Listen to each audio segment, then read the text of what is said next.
Pemirsa, aksi pencurian modul baterai di 20 tower milik sebuah perusahaan provider akhirnya berhasil diungkap jajaran Polsek Denpasar Selatan.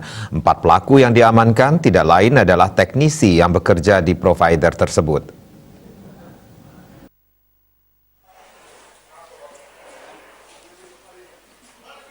KS 27 tahun, KF 29 tahun, RR 29 tahun, dan RG 26 tahun dibekuk jajaran Polsek Denpasar Selatan setelah melakukan penyelidikan tindak pencurian 4 modul baterai tower BTS milik sebuah perusahaan provider.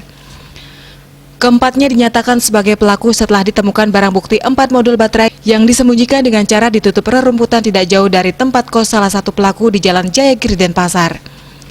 Pelaku dengan mudah melakukan tindakannya karena mereka tidak lain adalah teknisi aktif yang bekerja di provider tersebut. Bahkan para pelaku telah beraksi di 20 tower BTS lainnya di kawasan Denpasar.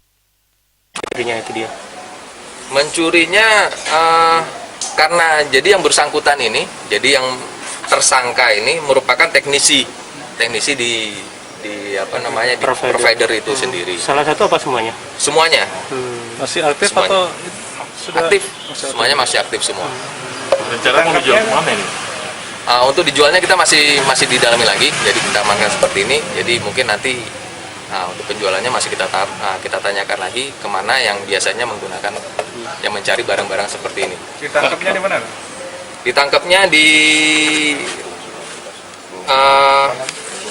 kos di Denpasar sini.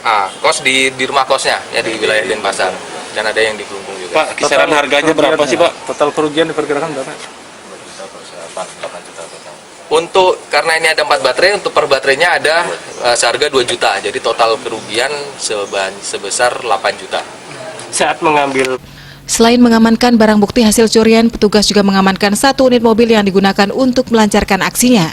Mereka akan dijerat dengan pasal 362 KUHP tentang pencurian dengan ancaman pidana penjara hingga 7 tahun. Raiswantara, Bali TV.